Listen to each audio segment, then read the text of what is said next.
Claro. Quiero llegar al T2 en particular. ¿Por qué el T2? Había una gente...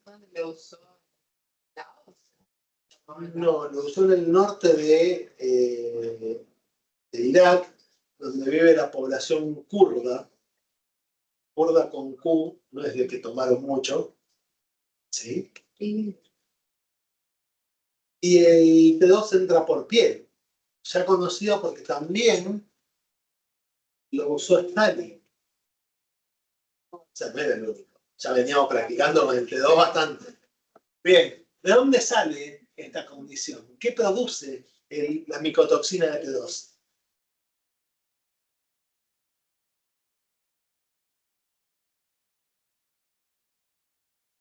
Voy a ver cómo sale esto. ¿Qué produce el T2?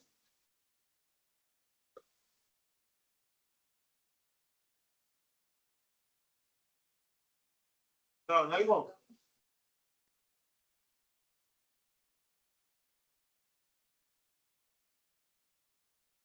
Bien. Bien.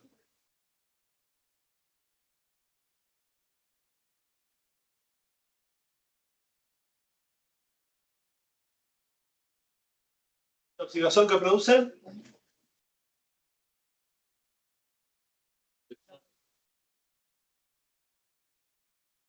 Básicamente te morís porque no puedes absorber alimentos. ¿Sí? Bien. Bien.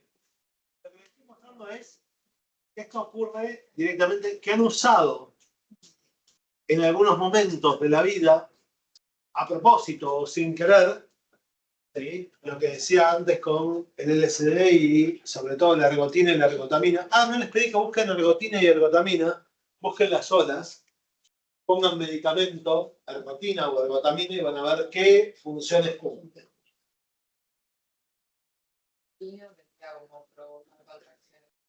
Provocar contracciones uterinas para terminar con lo que son las hemorragias uterinas.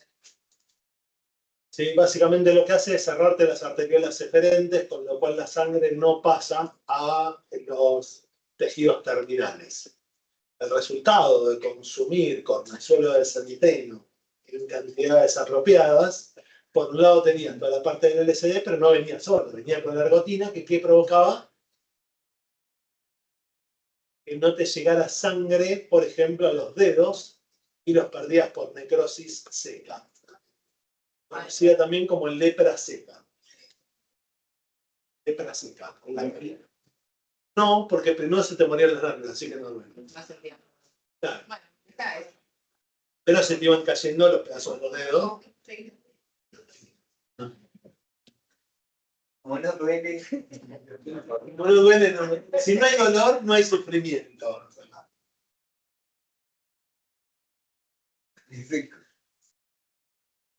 Bien, la otra, la ergotamina, se usa, por ejemplo, para migrañas. ¿Sí? Dicho de otra forma, vemos que dentro de este grupo de hongos, yo empecé por los que son como más famosos así de algunas cuestiones particulares, buscando, si buscan después lo que es el fuego de San Antonio o las intoxicaciones por LSD, están bastante asociadas o prácticamente hoy se acepta como... ¿vieron las películas estas de las brujas de Salem? ¿Vieron que esta gente veía cosas que salían, que tenían mucho calor, que salían con poca ropa en invierno en Boston, a la calle, ¿sí? Y que veían cosas raras? Bueno, vale la pena destacar que el LSD es alucinógeno. ¿Sí? Bien, se considera que, por ejemplo, todo el episodio relacionado a las brujas de Salem, que es cierto, estuvo asociado al consumo de una intoxicación causada por el consumo de centeno con hongos. ¿Por qué centeno con hongos? Porque el centeno era el pan de los pobres y si sos más pobre que los pobres, te toca el centeno de peor calidad, o sea, el que tenía hongos. ¿Sí? Bien, así que vamos a empezar con los hongos para terminar con todos los que son los hongos tóxicos. ¿Sí? Hoy pretendo que se vayan de acá y no puedan comer. No me vaya. Ese va a ser el objetivo mío de hoy. Que vos digas, vas a mirar todo con... Claro, va a ir por ese lado. Pero bueno. Vamos a ver la parte de, esto ya me había dado en la clase pasada, ¿se acuerdan que los hongos eran eucariotas, podían ser benéficos, podían ser patógenos? Crecen habitualmente degradando la materia orgánica del suelo, podemos verlo degradando, tienen una batería enzimática muy grande, con lo cual pueden degradar compuestos muy particulares, inclusive hay hongos que hoy se estudian para utilizarlos en suelos degradados por presencia de petróleo o metales pesados. ¿Sí? Algunos forman micorrizas, que lo habíamos dicho. No hablé de los líquenes, que también son hongos asociados a algas. ¿Sí? Y habíamos visto que tenían estructuras vegetativas que las llamábamos septadas o cenocíticas. ¿Se acuerdan de esto? Y que íbamos a encontrar hifas que iban a formar micelios, ya sean vegetativos o reproductivos. ¿Hasta acá alguna duda? Dentro de ellos también remarcamos que había algunos que formaban hongos unicelulares, que eran las levaduras. ¿Sí? Donde, como recordatorio, ¿qué tienen todos los hongos en común? Organelas comunes de los hongos. Primero, ¿tienen pared? Sí, ¿de qué está hecha?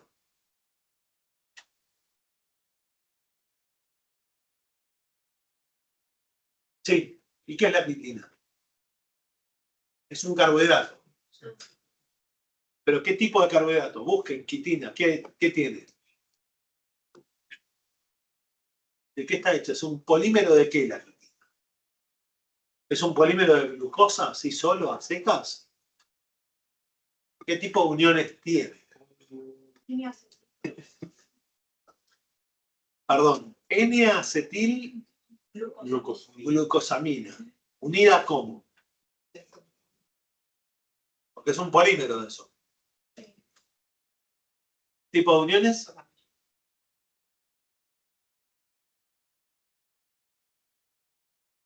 ¿Por qué es importante esto de las uniones beta 1,4? Los mamíferos no pueden digerirlas. O sea, las paredes fúngicas van a pasar a ser fibra para cuando los utilicemos como órgano de consumo. ¿Sí? Y la otra particularidad que tiene es un carbohidrato que para mí, por lo menos, cuando estudiaba toda la parte de carbohidratos, siempre me pareció raro esto de que en vez de ser un carbohidrato como todos, que es un O, y todas las uniones sean vía oxígeno, en este caso es unión vía nitrógeno. ¿Sí? Eso es lo que hace que sea tan particular esta estructura. Y la quitina, ¿dónde aparece? En los hongos, formando paredes, pero también forma parte de los exoesqueletos de muchos insectos y artrópodos. ¿Sí? Por debajo de la pared, ¿qué tenemos?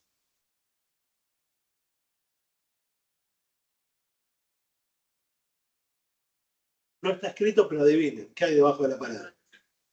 Una membrana. Bien, ¿la membrana qué características va a tener? ¿Va a ser igual a la membrana de las células animales? ¿Va a ser igual a la membrana de las células vegetales? ¿O no va a ser igual a ninguna de las dos? ¿Tiene fosfolípidos? Sí. ¿Va a ser igual a la de vegetales o a la de los animales? No. Va a tener otro tipo de estructura, basada en fosfolípidos y en una bicapa lipídica, pero de otra forma. Dentro de eso, ¿qué tengo?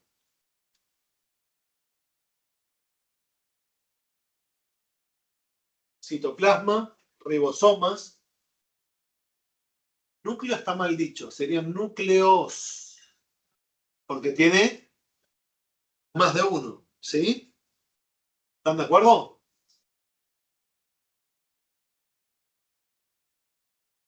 ¿Qué más?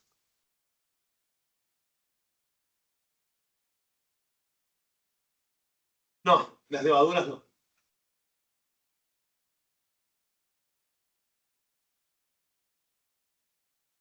¿Qué más tiene?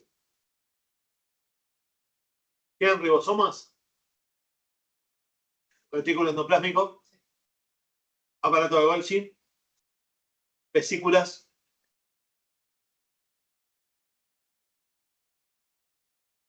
vacuolas, ¿con qué? Pueden tener un montón de cosas en esas vacuolas. No es una sola cosa. Y lo particular que tienen, por ejemplo, ahí vemos algunas cositas como, no sé si ven en la hifa del micelio tabicado que aparece un corpúsculo de Woronin. Bien, ¿qué es eso?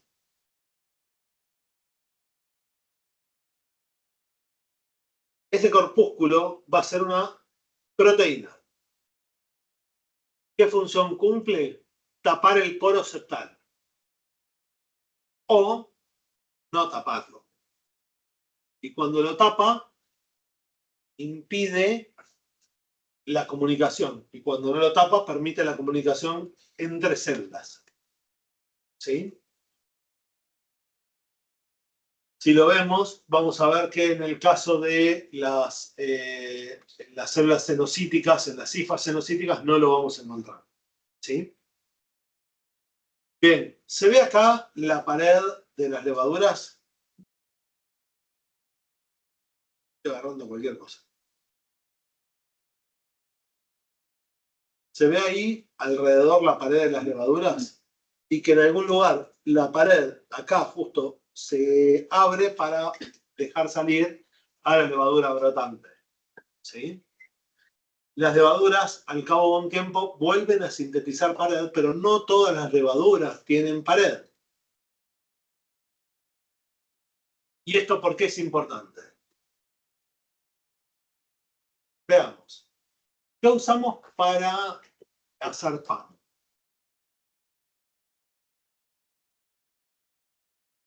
Saccharomyces cerevisiae. Muy bien. Me encantó.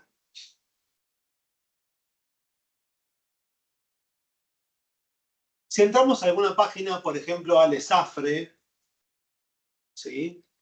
O a... vamos a Lesafre, que es una fábrica de levaduras. Hacen levaduras para pan. Bien. Entonces, les pido que naveguen y busquen los productos que vende Lesafre. Lesafre. Poné levaduras, Lesafre, te va a salir. Seguro el patrocinado ya aparece.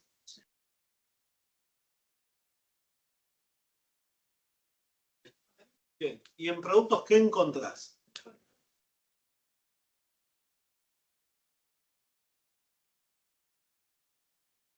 Bien. Son todas levaduras. ¿Y por qué tantas? Si es una sola. Inclusive no me apareció. ¿Tenés levaduras para masas dulces? No, tiene que. Es otra distinta. No, ahorita está marcando las formas de conservación, pero tenemos justamente, vamos a encontrar que en las levaduras de panadería, ya sean.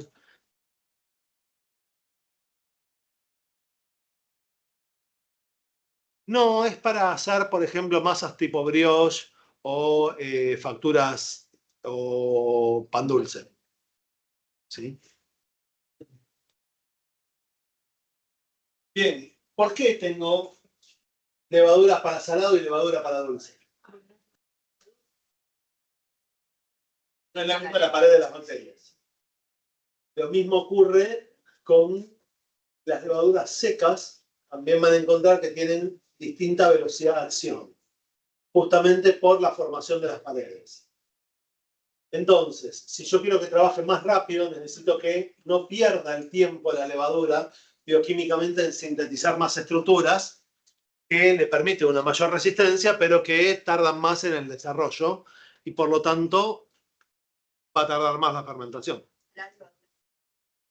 Tanto secas como frescas, en las dos. Entonces podemos trabajar sobre, lo que quiero decir es que a nivel biotecnológico yo puedo producir un tipo de levadura u otra. ¿Sí? ¿Qué tan importantes son para las biotecnologías las levaduras? Vayamos por el nombre. ¿Cómo se dice levaduras en griego?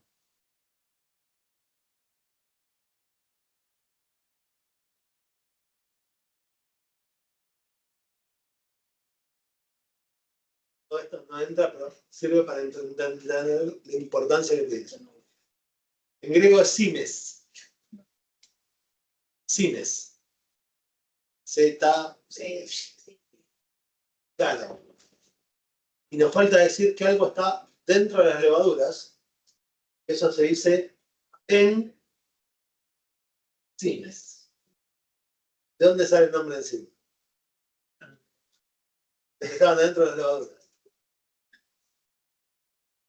Dicho de otra forma, los hongos los venimos utilizando como forma biotecnológica para aprovechar sus enzimas en un sinnúmero de aspectos desde tiempos inmemoriales.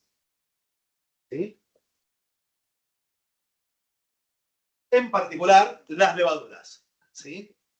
Donde, más allá de que tenemos un único género muy importante, como el Saccharomyces cerevisiae, no es que sea un único género, un único tipo de levadura. Yo les pedí que ahí que busquen levadura de pan. Y si les hubiera pedido que busquen levaduras para vino, o levaduras para sidra, o levaduras para cerveza, todas son Saccharomyces cerevisiae, pero todas son otra cosa. De la misma forma que hay un montón de Escherichia coli, como habíamos visto en la parte de taxonomía, y no todas hacían lo mismo. ¿Está claro? Todas fermentan, todas tienen las mismas capacidades fermentativas. No, tienen determinados matices que justamente son los que aprovechamos. ¿Vieron esto en el otro día en el laboratorio? ¿Pudieron ver esporas? ¿Pudieron ver el esporangióforo que se veía en una de las muestras? Y también vimos hifas, ¿sí? ¿Cómo era? ¿De qué cultivo lo sacamos eso? ¿De dónde sacamos la muestra? De un tomate podrido y de un limón más podrido que el tomate. Bien, el punto en cuestión es que esas muestras justamente están muy contaminadas y contaminadas por más de alguna especie. ¿Está claro? ¿Sí? Bien. Esto creo que lo vimos la semana pasada, pero fundamentalmente quería remarcar que la mayoría tiene un ciclo, digamos, se reproducen por división, ¿sí? Y gemación, pero algunas pueden tener un ciclo sexual. Y eso le da cierto grado de variabilidad. Tengan en cuenta que la reproducción sexual, el punto principal que busca, ¿cuál es? Variabilidad genética. ¿Para qué? ¿Para qué querés genética más variable? No, ni más o menos. En realidad vos lo que querés es tener más alternativas, en nuestro caso de expresión metabólica, para poder adaptarte mejor al medio circundante. Si te puedes adaptar mejor, puedes obtener más energía. Si puedo obtener más energía, me puedo reproducir más. Pero el camino es primero obtener la diversidad metabólica. ¿Sí? Bien. ¿Dudas con esto?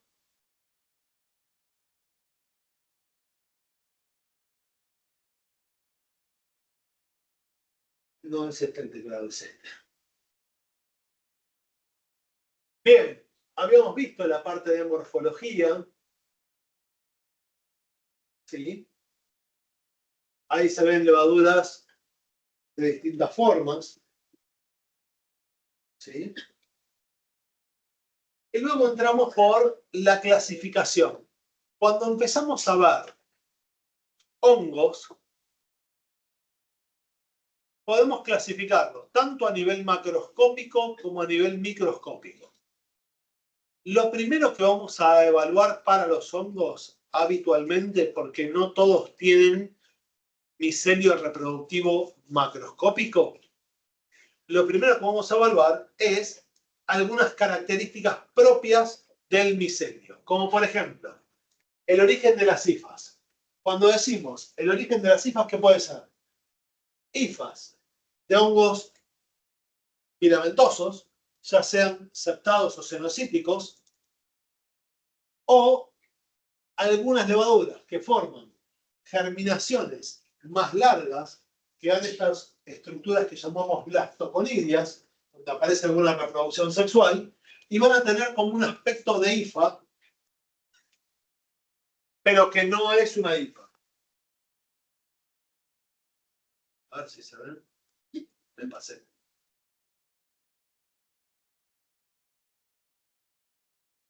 ¿Qué es esto? ¿Se ven las levaduras? ¿Y esto qué es? No es ni lo uno ni lo otro, ¿lo ven? Eso es lo que se llama una levadura pseudofilamentosa. ¿Ah? ¿Sabe por qué pseudo? Porque no termina de dar la forma de hifa típica. Bien.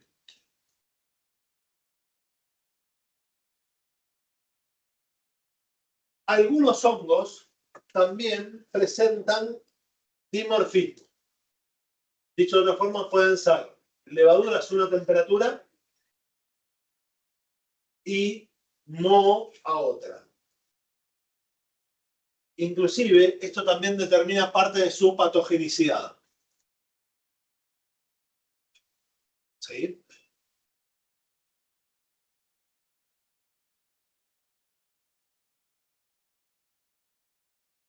Vamos a encontrar que algunos hongos dimorfos empiezan a presentar adaptaciones para ciertas condiciones como dilataciones o vesículas donde pueden almacenar determinados grupos moleculares como reserva o para flotación.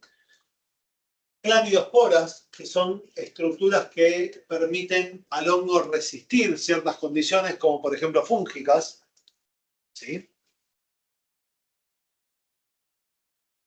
Fijaciones como los rizoides que les permiten unirse y meterse adentro de las células de las raíces, ¿sí? Formando lo que se llaman, por ejemplo, endomicorrizas. ¿Sí? Hifas en espiral o tirabuzón que permiten unirse a raíces, pero en vez de meterse por dentro de la raíz, se meten por fuera, rodeándola, y eso forman ectomicorrizas. ¿Sí? Y después tenemos órganos nodulares, ¿sí? Típicos en algunos hongos que van a crecer entremezclándose con todas las hifas, dando estructuras muy en forma de pelota. ¿Sí? El típico hongo, por ejemplo, así diría que es el yao yao. ¿Le suena el nombre? No.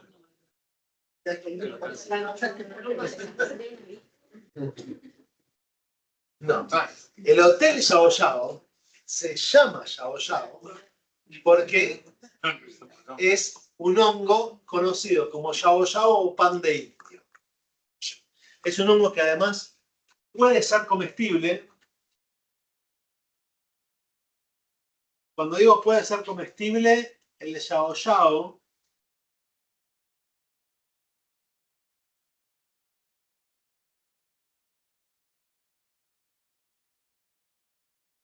¿se ve el hongo? Y lo que da como característica es que en el lugar a donde crece, el árbol forma toda una estructura secundaria que luego engrosa las paredes del árbol en ese lugar. ¿Sí? Es muy característico cuando está fresco, esto amarillo se puede comer.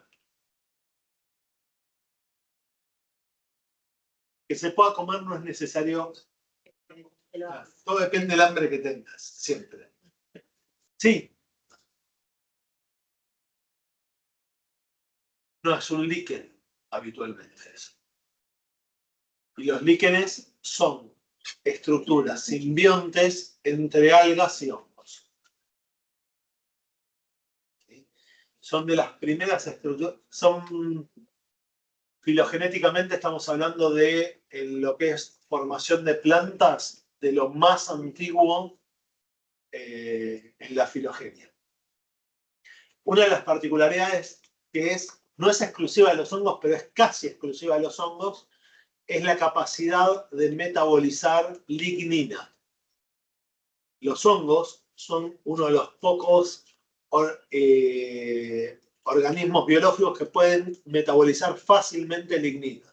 Después hay algunos grupos bacterianos, pero principalmente los que degradan la lignina son los hongos, lo cual les da la propiedad de que cuando la Tierra empieza a ser colonizada por las plantas y las plantas toman el control de la parte aérea de la Tierra, no solo quedan las algas en el agua, sino que pasan a crecer, la primera ventaja que buscan las plantas es poder colonizar la parte aérea de la Tierra. Primero, colonizan la parte directamente sobre el piso, pero después la planta, ¿qué hace? Se hiergue. Para poder erguirse necesita estructuras celulares de crecimiento secundario que aumenten lo que es celulosa y pectinas, pero ahí se empiezan a formar las estructuras derivadas de la lignina.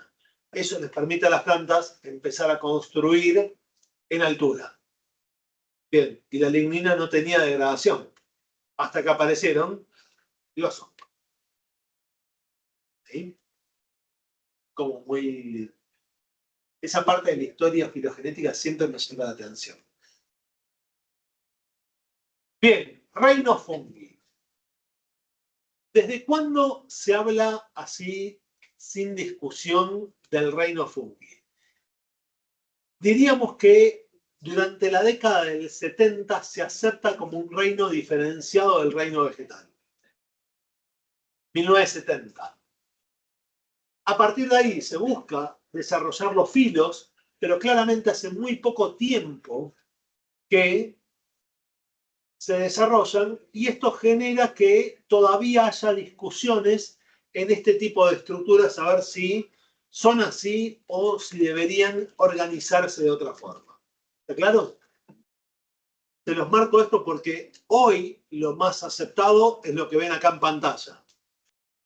Pero en 4 o 5 años, por ahí esto cambia todo. ¿Sí? ¿Está claro? Bien. Vamos a empezar por... No sé por qué empecé por el medio. Zigomicota. ¿Sí? Bien. ¿Se ve acá este hongo peludo mal? ¿Lo ven? ¿Sí? Todo depende de dónde crezca. Si te crece en un pie, no es gracioso él.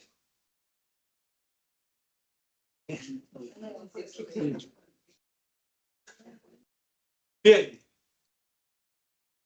En el pie no crece, pero sí crece este hongo en el epitelio respiratorio. No así. No así.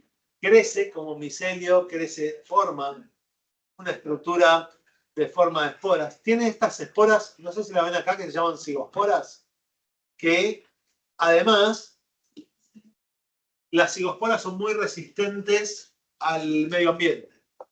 Son formas reproductivas, pero tienen bastante resistencia al medio ambiente, con lo cual este hongo coloniza muchas áreas. Por ejemplo, es un hongo que pueden haber encontrado en algo que te olvidaste en la heladera. Sí, es un clásico. El tomate que tenía algo como peludo arriba era esto. No me animo a decir, en realidad, yo no le vi cigosporas. Le vi una estructura más de tipo de basidiosporas. Pero ahora, porque acá la característica es, esta estructura no estaba. Okay. ¿Sí? Pero perfectamente podría ser, ¿eh? No vimos la estructura. Yo, para poder confirmar que pertenece a un zigomicota, lo que tengo que encontrar es esto. Si no, con esto puede ser cualquiera. ¿Sí? Bien.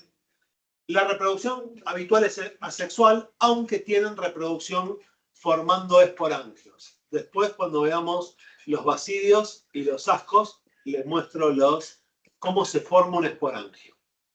¿Sí? Bien. Hifa típica del zigomicota es cenocítica, no tiene septosa. ¿Sí? ¿Y para qué los usamos? Fundamentalmente para síntesis de algunos compuestos, entre ellos algunas drogas anestésicas. Ahora no me acuerdo cuál. Yo ya creo que es el prisopos, pero no me acuerdo cuál es. Se me olvidó. ¿Qué anestésico usamos para esto? Y dentro de los alcoholes industriales hay algunos que producen para aromas. ¿Está? Bien. Dentro del género Mucor, yo dije que es un habitante normal de la flora de las personas, pero que en algunas condiciones puede causar daño a la salud. No sé si ven acá el crecimiento del mucor bajo la piel de la persona. Bien, esto fue muy famoso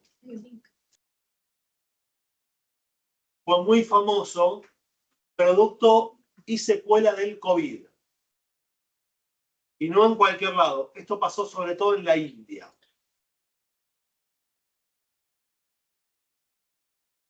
¿Ven la nota?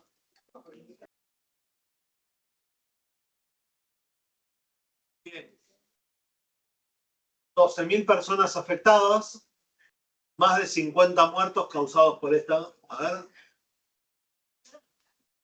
No.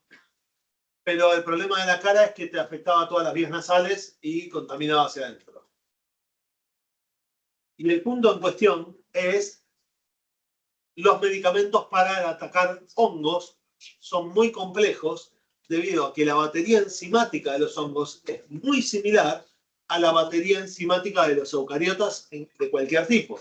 El resultado es que cualquier medicamento fúngico que requiera el ingreso por vía sistémica, en general va a tener toxicidad y por el tipo de acción que tenemos, vamos a ver que cuando te contagias un hongo, sobre todo de tipo sistémico, así como el mucor, las terapias son muy, pero muy prolongadas.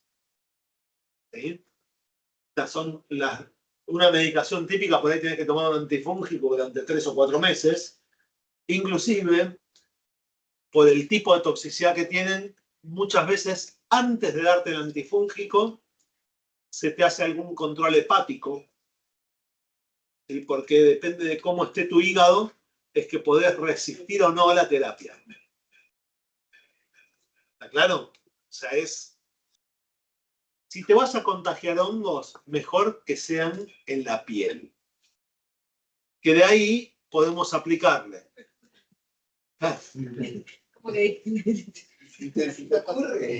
El tratamiento tópico siempre es mucho más sencillo. ¿Sí? Pero si buscan información van a ver que todas las terapias antifúngicas son realmente complejas. ¿Sí? Bien, yo leí la nota cuando el planteo fundamental de esta nota es la cantidad de casos que en la India también tenían relacionados a diabetes. Y sobre todo diabetes mal controlada. ¿Sí? A esto es a lo que lo asociaban más que nada. ¿Sí? Particularmente la mucormicosis la encontraron repartida en 38 países, pero de todos los casos encontrados, más del 70% eran en la India. Lo cual, digamos, en la India vive mucha gente, pero no es el 70% de toda la población mundial. ¿Sí? Entonces no condice las condiciones y fundamentalmente a lo que lo asociaron es al tema de la proporción de población con diabetes no controlada. ¿Sí? ¿Está claro? Si miramos la población de diabetes del mundo, gana Estados Unidos. Potencia el diabetes mundial. ¿Sí? ¿Está? La India no se queda atrás. Fíjense que son todos países con altísima cantidad de población. ¿Sí? A mí siempre que me llamó la atención, yo no sabía yo me imaginaba que no había chinos diabéticos. No sé por qué. Pero bueno. Tienen la nota ahí para leerla, con lo cual está bueno como dato de color. No es que la nota vaya a entrar en el examen ni nada por el estilo. La característica principal, el múfor es un habitante normal de la flora de los seres humanos, de los animales, pero podría, bajo determinadas condiciones, transformarse en patógeno. ¿Sí? Bien. Critidiomicotta. Es el hongo más sencillo de todos y se caracteriza por tener esporas móviles. Estas estructuras que vemos acá abajo tienden a ser móviles. ¿Sí? Pueden tener reproducción sexual también a través de cigosporas que permanecen mucho tiempo en ambientes hostiles hasta que pueden desarrollar. Es un hongo que requiere mucha humedad para el desarrollo. ¿Sí? La gran mayoría son acuáticos, hay terrestres. ¿Sí? Y los típicos son parásitos de algas, de otros hongos o de plantas y de invertebrados. Acá los géneros más comunes, el más común de todos es el Anomyces. ¿Sí? Cambio y me paso al Glomerulomycota. Fíjense que esta imagen, así tal cual la estamos viendo, es bastante parecida a lo que se veía en el del limón. Bien. ¿Qué es lo que estamos viendo acá? Ahí estamos viendo esporas y además estamos viendo el micelio muy ordenado. ¿Sí? ¿Se ve ahí abajo? Bien. Tienen hifas no septadas, esporas grandes y multinucleadas y fundamentalmente crecen asociadas a las raíces de las plantas. ¿Sí? ¿Cuál es el género representativo? El Globus. Muy importante a nivel biotecnológico, entonces. ¿Ven esas raíces blancas? Bueno, son de hongos. En realidad, estoy mintiendo, no son de hongo puro, sino que tenemos una estructura de la raíz formada por crecimiento primario y secundario de la planta, y dentro de eso se introducen las células fúngicas como atravesando las células vegetales, ¿sí? Sobre todo las células parenquimatosas. Bien. ¿Y qué hace esto? Mezclan las raíces y es muy típico de las comunidades vegetales. ¿Por qué? ¿Qué ocurre con esto? Las endomicorrizas aumentan la superficie de absorción de los árboles. Hace que el árbol tenga mayor disponibilidad a ocupar el micelio vegetativo del hongo.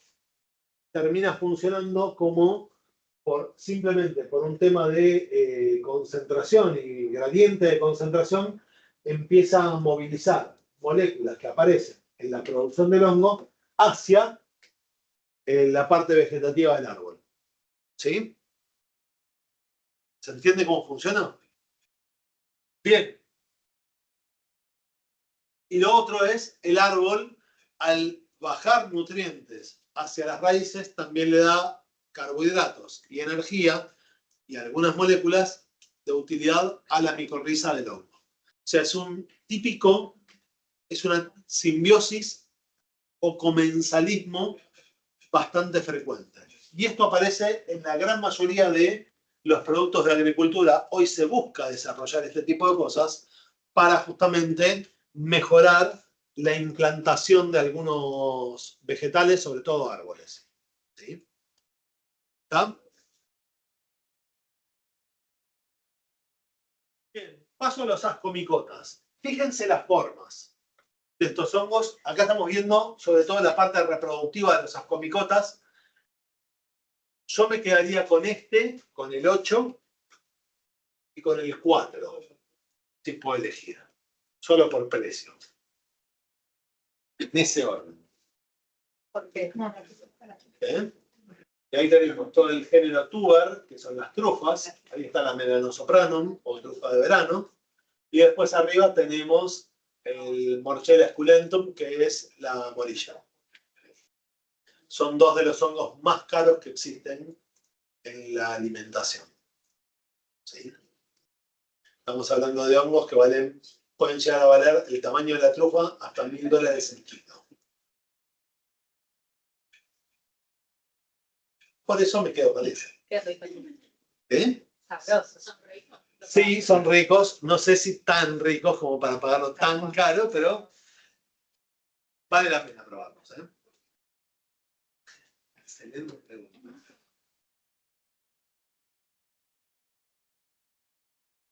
Nada, eso. Bien. Los dos forman micorrizas. En el caso de la trufa, hoy se puede cultivar, se hace truficultura, pero para cultivar trufas, tenés que cultivar avellanos o robles, que son árboles de muy, pero muy lento crecimiento. ¿Sí? Y en el caso de las morillas, tenés que cultivar cipreses, pero no cualquier ciprés, sino los cipreses de los bosques andino-patagónicos, que también son. Depende qué ciprés. El de los bosques andino-patagónicos, no.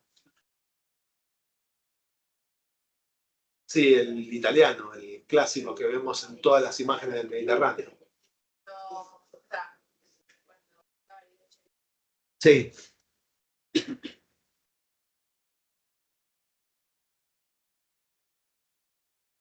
Las tablas de ciprés, justamente ese ciprés del que estamos hablando no es autóctono, es introducido, pero este no. Este justamente, el que crece este hongo, no es autóctono y lleva muchísimo desarrollo. De hecho, el hongo crece mejor cuando el terreno tuvo un incendio previo. Tiene esas cosas particulares, pero también el costo de las morillas es muy, pero muy caro. ¿Sí? Bien, ascomicotas. Ya vemos acá que tienen estructuras, tanto vegetativas como estructuras reproductivas, que son las que estábamos viendo recién. Bien. Tienen reproducción sexual mediante conidiosporas, que se van a formar en lo que se llama conidióforo. Veamos de qué se trata lo que estoy diciendo. Este no es el teclado. Bien.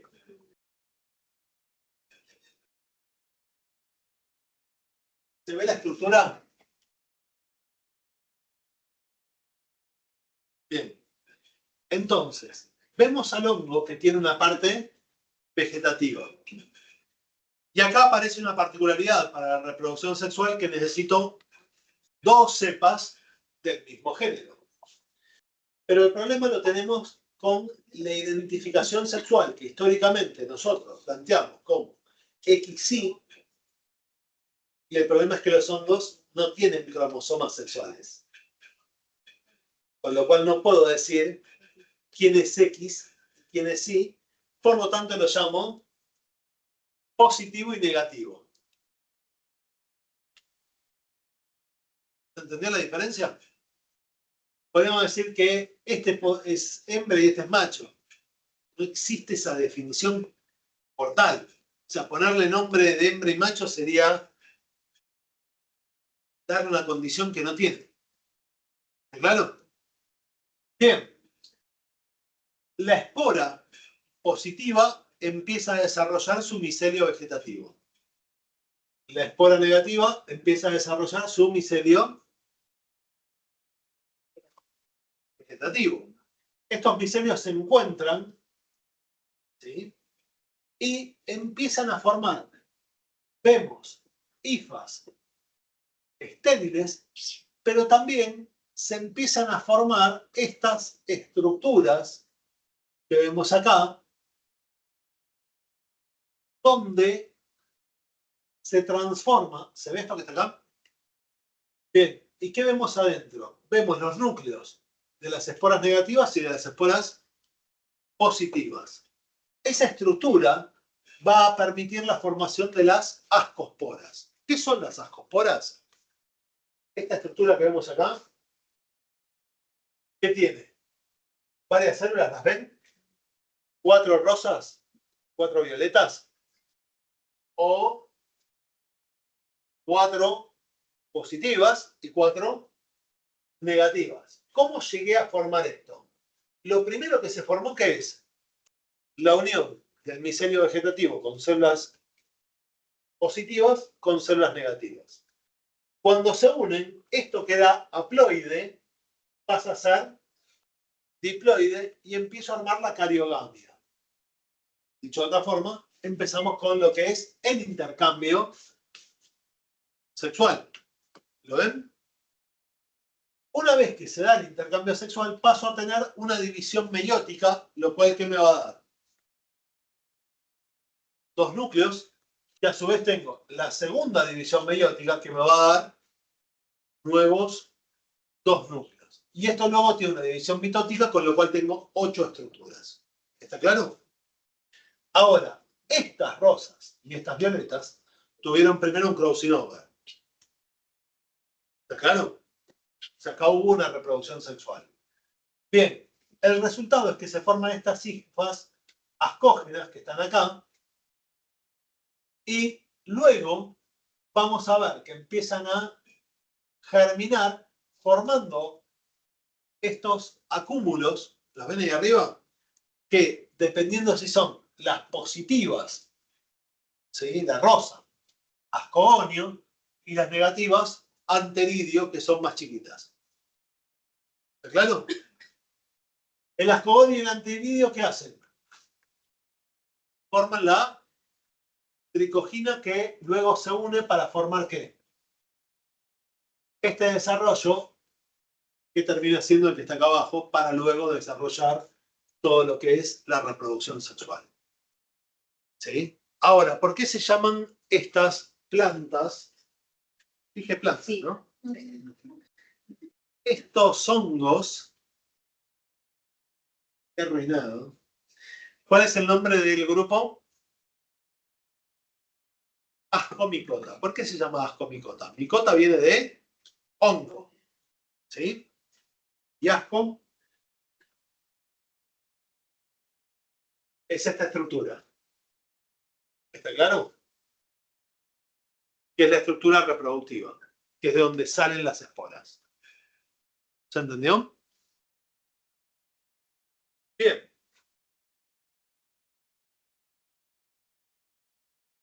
Sí.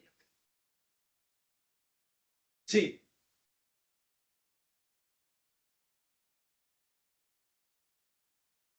La espora negativa. Esto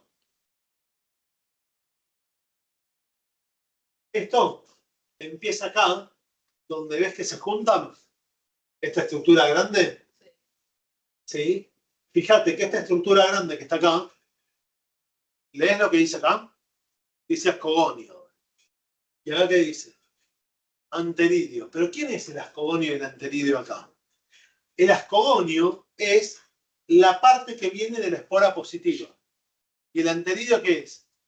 La parte que viene de la parte negativa, que son estos dos que se forman acá. Luego, estos dos, ¿qué pasa? Se unen por un puente y después, ¿qué termina pasando? Fusionan todas las células, desaparecen las paredes, desaparecen las membranas como tales, ¿y qué te forman? Un acúmulo nuclear de células positivas y negativas. ¿Qué van a hacer esas células positivas y negativas? ¿Qué van a hacer? Se unen las positivas con las negativas y ¿qué hacen? Un intercambio genético. Y luego del intercambio genético, ¿qué tengo? Una división meiótica, segunda división meiótica, primera división mitótica y se forma el asco. Estos ascos, ¿a dónde van a parar? Acá a la planta, ¿lo ven? Y estos son los que se van a separar para dar lugar a las nuevas esporas que van a caer en otro lugar y van a germinar nuevamente. ¿Claro? ¿Se entendió? Por ahí no lo expliqué bien. ¿Me entendieron lo que dicen? Lo que a mí más me llama la atención, o lo que más me cuesta entender de esto es, primero, esta lógica de falta de sexos. Hasta en plantas lo vemos como más en términos sexuales. Y eso de que, ¿por qué este es positivo y negativo? Porque no tenemos cromosomas sexuales como tales, no los podemos diferenciar como tal. ¿Está? No solo no tengo cromosomas sexuales, sino que además no tengo formas que pueda decir, por ejemplo, en las plantas podemos decir, esta es una flor macho, esta es una flor hembra. Acá no lo puedo decir, porque no tengo las formas.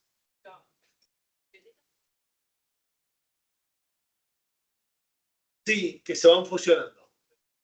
Es esto de acá arriba. Primero vos tenés las esporas, se forman el asteroide y el ascogonio, y se fusionan por la tricoginia y se termina dando este desarrollo de que se llama plasmogamia, que en realidad es la formación.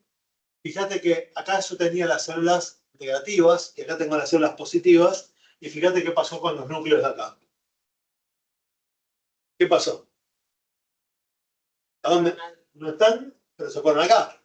O sea, lo que estamos diciendo es que los núcleos se fusionaron en una gran célula. Entonces, pero eso no pasa. ¿Eh? Esto no, esto en biología a mí no me lo enseñaron así. Bien, la biología de los hongos es muy particular. Porque además, ¿esto pasa con todos los hongos? No, solo con este grupo. ¿Sí? ¿Está claro? Con los otros grupos, esto no pasa. Bien, sí.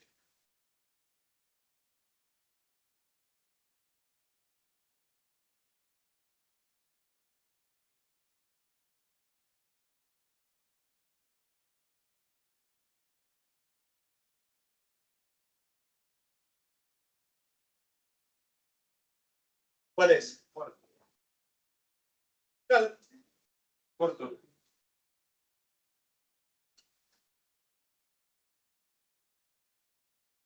Está bien la consulta porque en realidad debería volver, cada vez que presento uno, debería volver acá. Entonces, veamos. ¿Vimos el critidio micota? ¿Cuál era? El más antiguo de todos, que tenía las zooesporas que se movían. ¿Sí? Después de ese, ¿qué vimos? El glomerulomicota, que antes era parte del zigomicota. ¿Cuál era el glomerulomicota? Este que daba origen a los glomus, ¿sí? Micorrizas características, ¿sí? Después de este, ¿qué vimos? Al que venía como zigomicota puro. ¿Se acuerdan que el glomerulomicota también decía que podía ser zigomicota? Bien, este era el mucor que habíamos hablado, ¿sí? Después vimos el grupo ascomicota, que ya tiene un micelio reproductivo bien marcado con estructuras de asco o sacos, ¿sí? Que son los que vimos recién. Fíjense que pueden formar estas estructuras que se ven acá en la... perdón, se nos movió. ¿Se ve ahí? Y sobre todo, esta estructura que se forma por un micelio vegetativo que va formando estructuras de hifas reproductivas aéreas, pero todavía con forma de, ¿cómo se llama? Con forma filamentosa. Y todos los filamentos desembocan en estas estructuras que al fin y al cabo, adentro, aparecen los ascos, producto de la formación de los anteridios, los ascogonios, que se fusionan entre sí. ¿Está claro?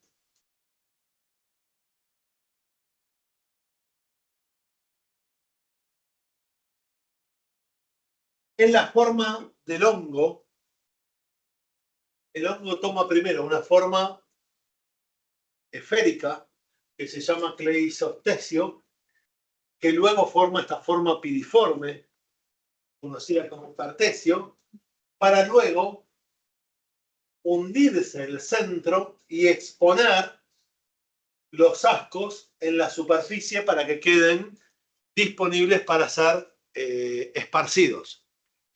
¿Está claro? Es fundamental que esto se esparza. ¿Sí? Esa es la función de la formación de las ascosporas. ¿Sí? ¿Dudas con esto? Bien. Y ahora pasamos al último grupo, que son los basidiomicetos, que es el grupo más importante de los hongos.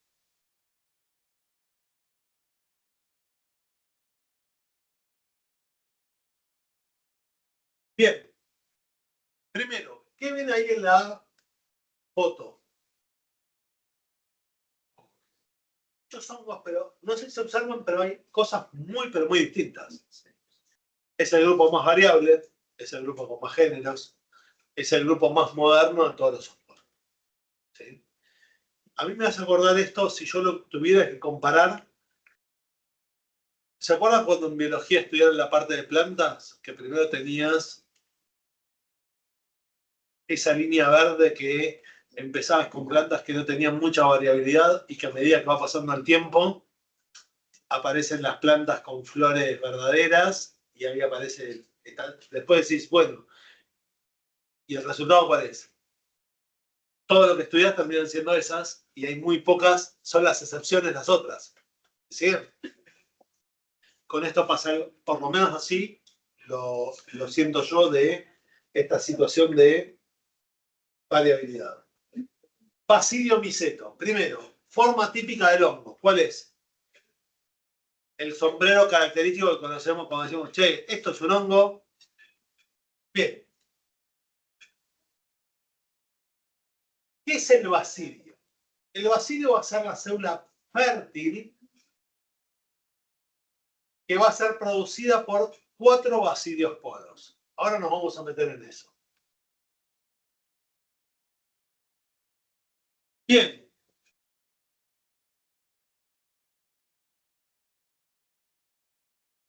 Una particularidad que tienen estas basidiosporas es que forman una estructura que queda medio a presión, que se llama esterigma, que tiende a generar una salida violenta. Dicho de otra forma, se genera cierto grado de presión interna en ese esterigma que cuando por algún motivo se rompe, ¿qué pasa? Explota. ¿Y qué pasa con se distribuyen las esporas? ¿Sí? ¿Está claro cómo funciona? Bien, muchos basidiomicetos forman estructuras de fíbula, que se forman por fibulación. ¿Qué es esto de fibulación? Otra vez, célula positiva, célula negativa. ¿La ven ahí? Se unen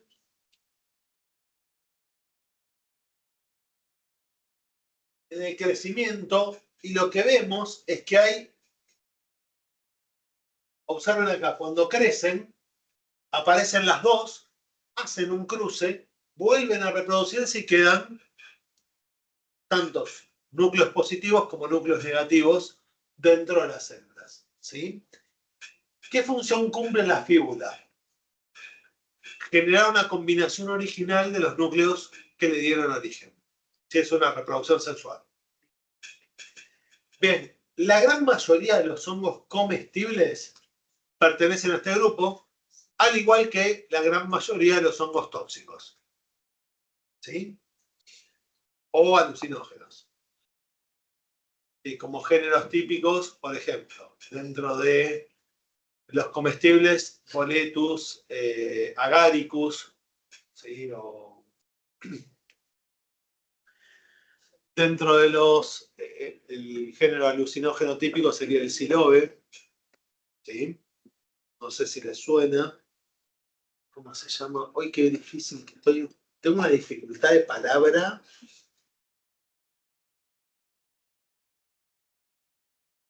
Estos que se usan para hacer viajes de introspección, tanto en México como en Perú, es la ayahuasca. Va por este lado. Son sinónimos. ¿Sí? Y por último, los amanitas, que son muy famosos, los hemos estudiado muy bien. Los amanitas nos han permitido, sobre todo el amanita muscaris, un hongo muy particular, que nos permitió descubrir ciertos receptores nerviosos, que se llaman receptores muscarínicos, justamente porque son estimulados cuando vos consumís por error una amanitas muscaris, porque si consumís amanitas muscaris no la vas a pasar bien. No es divertido. Los síntomas que provoca no están bien. Hay varios, amanitas muscaris o amanitas faloides, que también aparecen mucho acá en Buenos Aires. ¿Sí? Bien.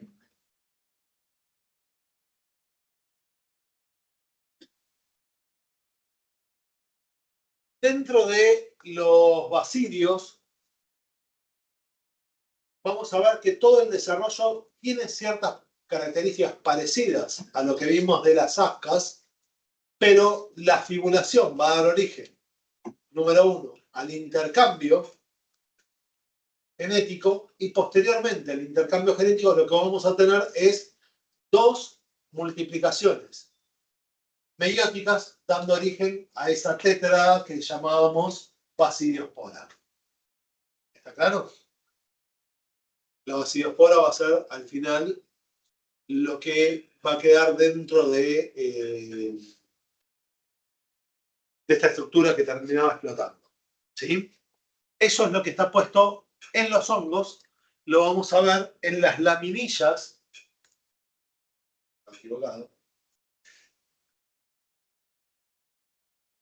Una vez que se forma esta estructura de fibulación, lo que vamos a ver es el intercambio que se van generando las reproducciones, dando lugar a la formación de las baciliosporas que quedan ubicadas en la base de la laminilla. ¿Sí? Esa base de la laminilla, de ahí van a salir las baciliosporas que van a caer al suelo y que van a formar nuevos hongos. Y este nuevo hongo que va a generar un micelio vegetativo que, ¿qué característica tiene? Se une con el micelio vegetativo madre, haciendo que el micelio vegetativo alcance una superficie mayor. ¿Sí? Hoy se conocen hongos que tienen más de 8 kilómetros de micelio vegetativo. 8 kilómetros a la redonda. ¿Sí? Unos hongos estudiados en un parque nacional de Estados Unidos, no me acuerdo el nombre. ¿Sí? Pero imagínense un hongo de 8 kilómetros. Un organismo vivo de 8 kilómetros de diámetro. ¿Sí? Es como grande. ¿Sí? No. Dentro del hongo y por las formas del hongo vos vas a tener, cada hongo forma esporas, las esporas parten de la misma genética, pero comparten solo un 50%. Sí, pues. Y se van mezclando. Pero después, ¿qué hacen? Se unen en el micelio. Se unen en el micelio. Y cuando se unen en el micelio, ¿qué hacen? Otra vez vuelven a formar las baciliosporas. Pero es como una reproducción entre hermanos. Pero las células del micelio Sí. son iguales. No. Es como cada uno agarra un pedacito. Y entonces te queda una que es negativa y otra que es positiva y vuelven a formar la fibulación. Pero cuando se une en micelio, Sí. contagia como celularmente con Claro. la nueva. Vos seguís teniendo genomas similar, pero que solo comparten un 50% del genoma. Perfecto. Claro. Entonces sería como una gran reproducción entre hermanos, si querés verlo. Como un incesto muy grande. Sí. Donde solo participan hermanos. Exacto. Ya. Saquémosle la parte. No, por historia familiar, así que yo tengo derecho a decirlo. Okay. Yo por las dudas me la ahorro, viste que estamos dejando grabado todo. No quiero tener problemas con ningún tipo de cultura. Bien. ¿Quedaron claros los 5 grupos? ¿Está? No voy a hablar, podría mostrarles fotos de todo lo que es la reproducción de los hongos comestibles, pero en la práctica es el mismo sistema reproductivo que acabamos de ver. ¿Sí? Y la parte que me parece más importante es que ahí encontramos mayor variedad de hongos. ¿Sí? Bien, ¿qué ven acá en la pantalla? Yo diría placas de Petri con colonias. ¿Podemos decir? Sí. Hasta ahí llegamos. Bien. Esas placas de Petri se pueden contar.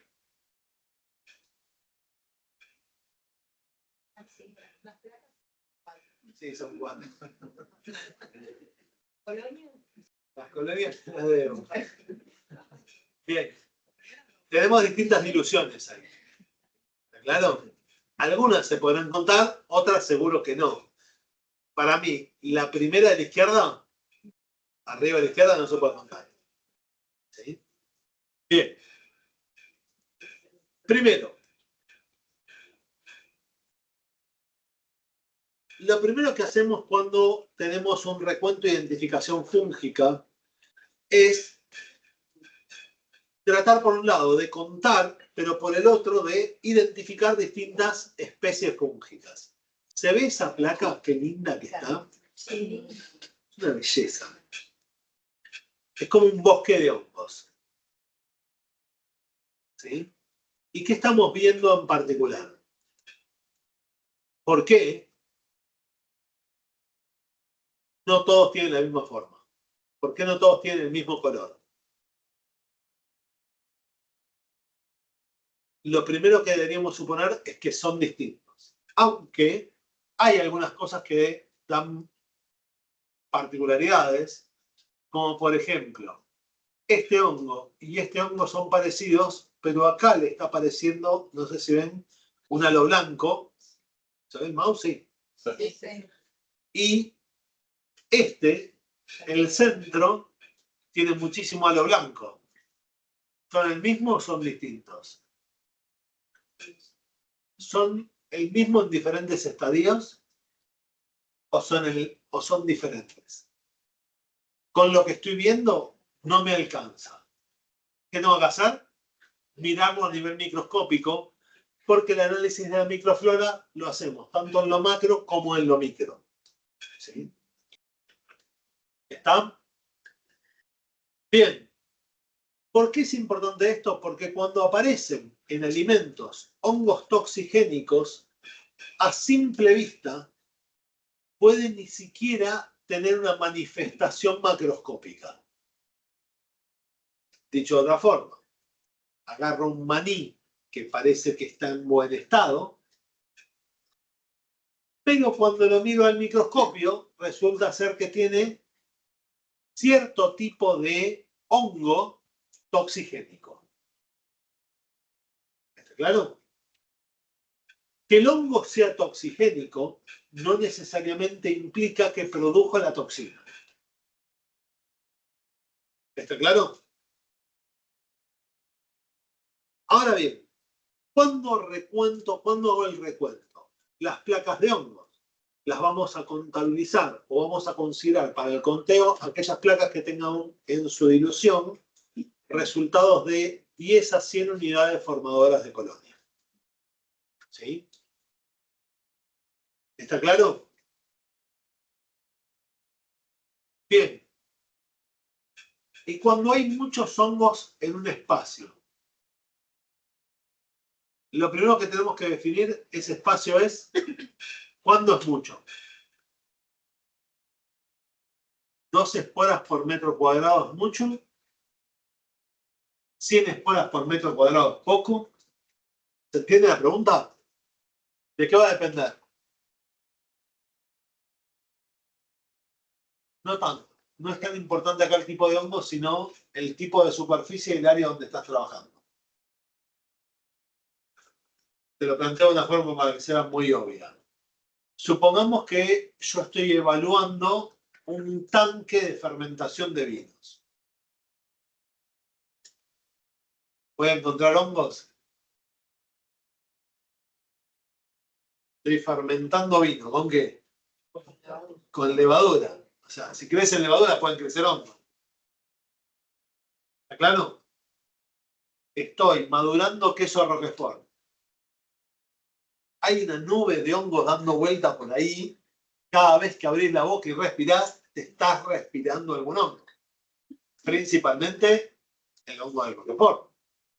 ¿Sí? ¿Está claro? Bien. La incubación típica de los hongos va a 25 grados, 5 a 7 días. Qué lindo. Y hasta 150 colonias se pueden contar. Lo típico es 10 a 100. Sobre todo. ¿Por qué? Porque además, no sé si ven, el tamaño de los hongos, cuando tenés demasiados, ¿qué pasa?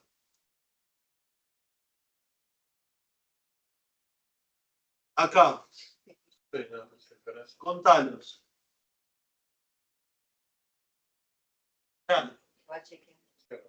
Y por ahí empezás a contar antes, porque donde se empiezan a superponer, no podés saber cuál es el hongo. Es más, si yo diera vuelta a esta placa, lo más probable es que del lado de abajo vea otra cosa.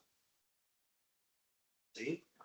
No lo puedo probar, pero es típico que pase. Bien, empecemos a describir los hongos. Las colonias fúngicas son mucho más expresivas que las colonias bacterianas.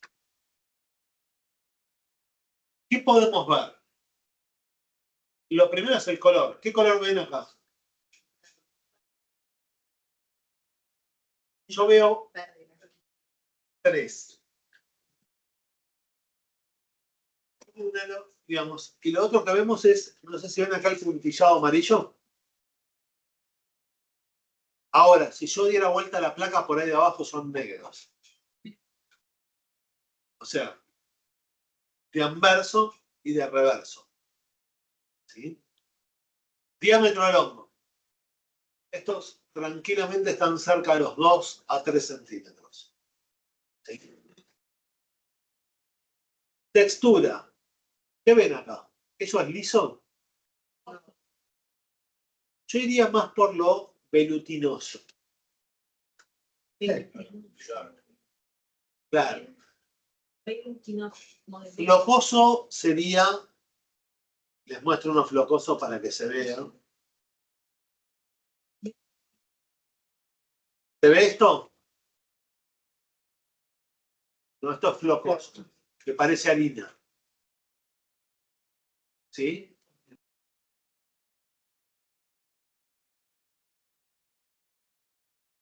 Va por este lado. Este. Eso también es flocoso.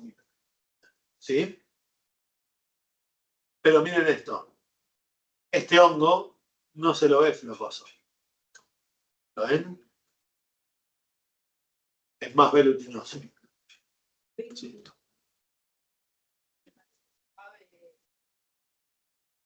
Sí, es como si fuera velutinoso, viene de velo. Como si tuviera un velo arriba que lo cubre. Sí. ¿Se lo ven? Bien. El borde, ¿tiene halo o no tiene halo? Tiene halo. Y acá el halo tenemos que declarar qué tipo de halo es. Porque el halo está dentro de la colonia. También a veces podemos ver un halo de eliminación del medio de cultivo. Y que cambia el color del medio de cultivo y desaparece, o que aparece un nuevo color en el medio de cultivo, pero que no forma parte del hongo. Por lo menos no se muestre. Pigmentos. ¿Qué pigmentos vemos acá? Blanco, verde, amarillo. ¿Sí? Y exudado, en esta placa no se ven. ¿Lo ven? ¿Se acuerdan del zapallo que les mostré recién? ¿Había exudado? Sí. Bien, ¿y cómo miramos el preparado? Dos alternativas. Perdón, profe. Sí. Dale. Primero, no hay diferencia entre pigmento y color, ¿eh? No sé dónde dice. Sí, el color. Ah, pero Te creo lo que miden primero en es donde verso y tiene el color. Claro, acá lo que te dice es que lo mides en verso, reverso, color. Pero acá no estás mirando, hay hongos que no tienen pigmentación directamente. Después, si tienen pigmentación, ¿qué color tiene?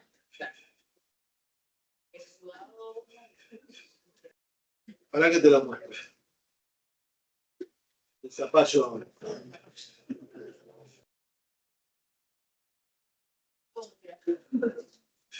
Sí, por eso me gustó tanto mi zapallo.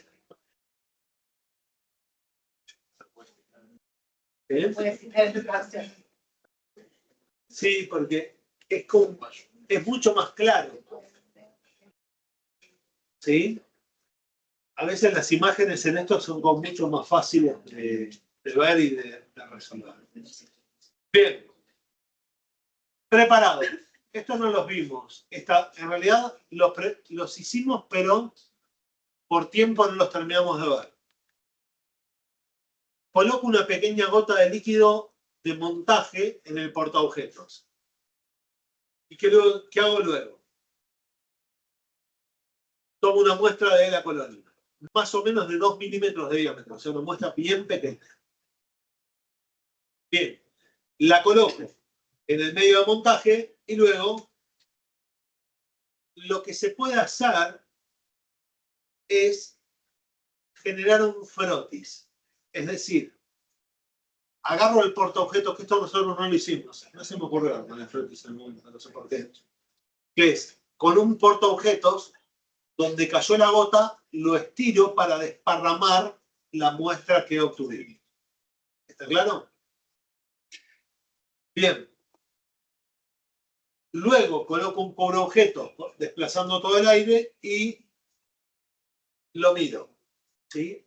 Podemos calentar la muestra un poquito como para sacar burbujas de aire en el caso de que te haya quedado con muchas.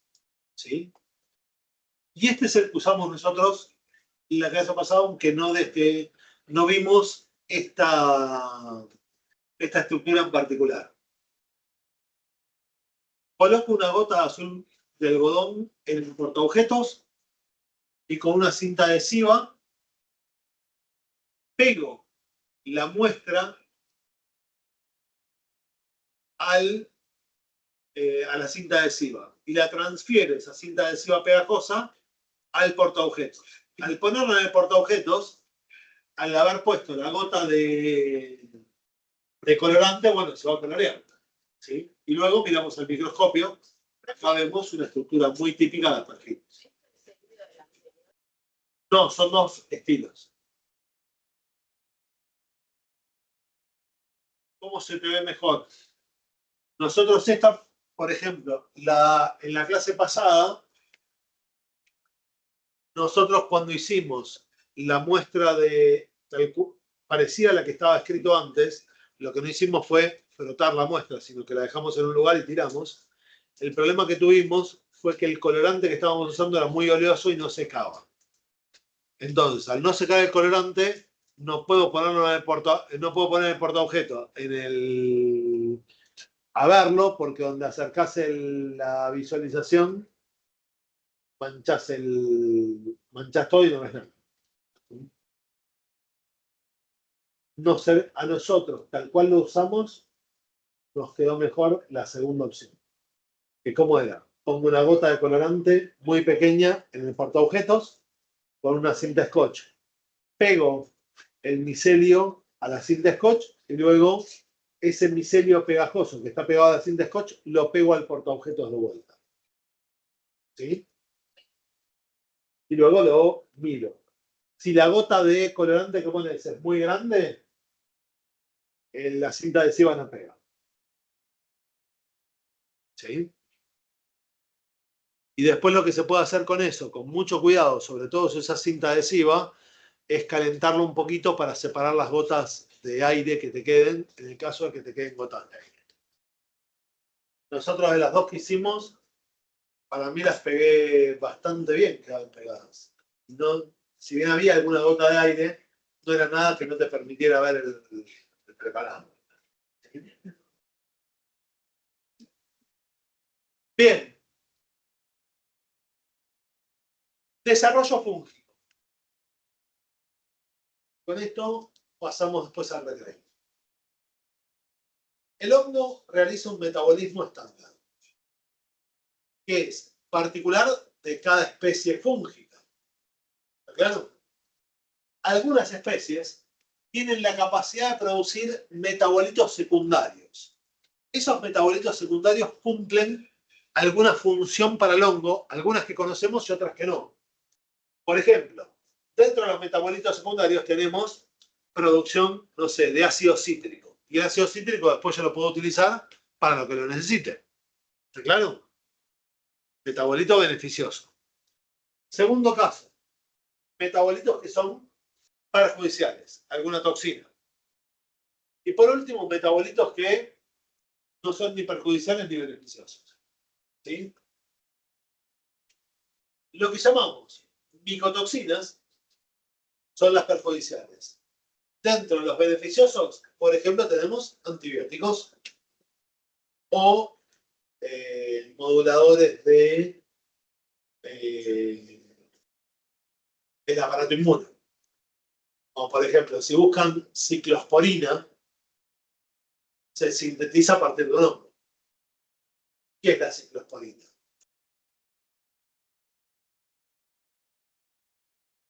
¿Para qué la usamos? No.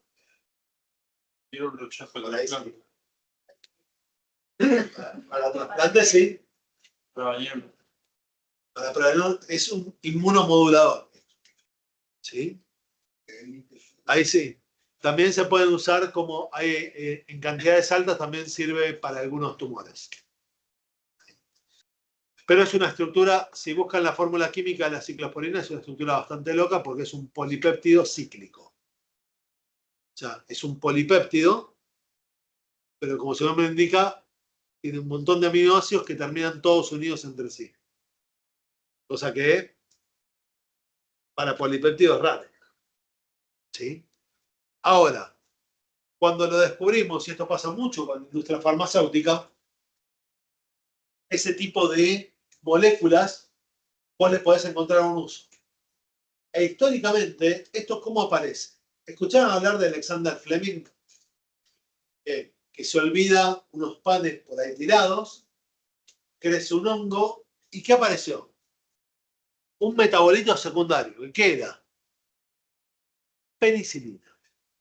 Genial. Y a partir de ahí empezaron a hacer crecer cualquier tipo de hongos en cualquier tipo de sustratos, a ver qué producían y qué obtuvieron. ¿Y qué obtenían? Obtuvieron un montón de moléculas que funcionaban como antibióticos, pero que cuando hacían las pruebas sobre animales, esas sustancias antibióticas mataban a los animales. Entonces dijeron, este antibiótico no sirve o no lo puedo usar de cualquier forma. ¿Sí? Nombro alguno, por ejemplo, busquen tobramicina. Sí, lo usamos como colirio habitualmente. Pero ¿por qué no tomamos una pastilla de tobramicina?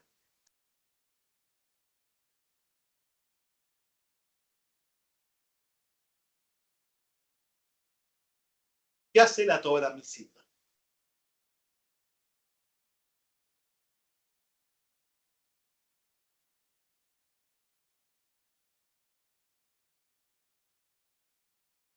Fíjate la toxicidad.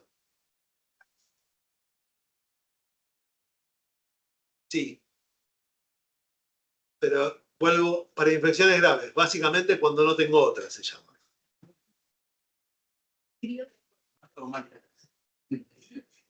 ¿Cuál es el peligro de inyectarte eso?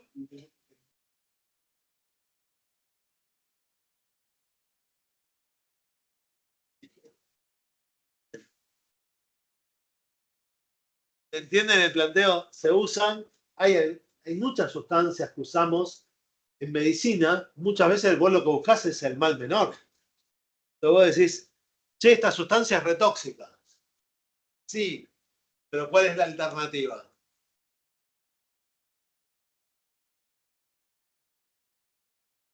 Claro, el problema es cuando usé todos los antibióticos normales y el tipo se sigue muriendo, pasamos a los antibióticos que no sería ideal usar.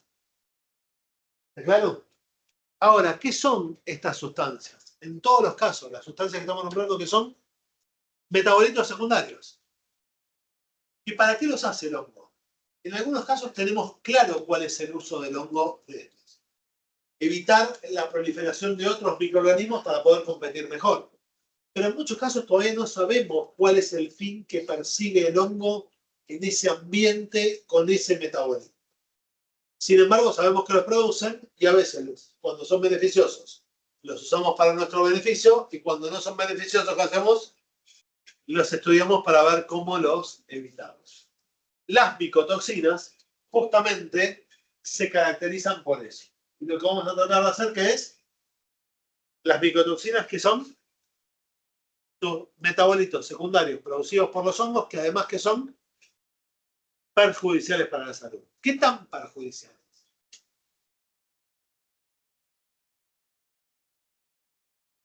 Para decir que una sustancia es una micotoxina hay 4 criterios básicos. Número 1, tiene que ser de origen natural. O sea, tiene que ser causado por un hongo. Número 2, tiene que aparecer por contaminación de sustancias orgánicas. Va a producir alguna sustancia orgánica tóxica. Esa toxicidad puede ser aguda o crónica. Después del recreo lo vemos. Y por último, puede causar intoxicaciones tanto en animales como en el ser humano. Dato de importancia acá. Si esa toxina llega al animal y nosotros consumimos de esos animales, el punto pasa porque hay una bioconcentración en el terminal. ¿Qué quiero decir? Si yo le doy de comer a un cerdo un alimento con micotoxinas, ¿el cerdo qué come? Micotoxinas y las acumula en la carne, ¿están de acuerdo? Bien, pero yo no como un cerdo, yo como varios cerdos, con lo cual, como cada cerdo tenía algo de micotoxinas, yo me como varios cerdos y ¿qué voy haciendo? Acumulando micotoxinas. Entonces hay un tema acumulativo. Porque si además la micotoxina aparece en un vegetal, el vegetal es consumido por un animal, el animal es consumido por... Ojalá. Tenemos formas de diluirlas, pero de eliminarlas, prácticamente ninguna. ¿Sí? Y si les muestro rápido, antes del recreo, ¿se ve la estructura?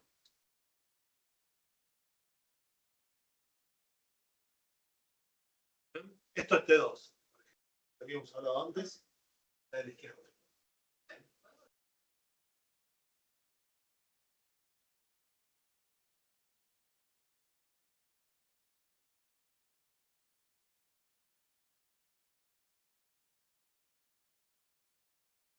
Es esto mismo. Y la foto era la de arriba que lo corrige.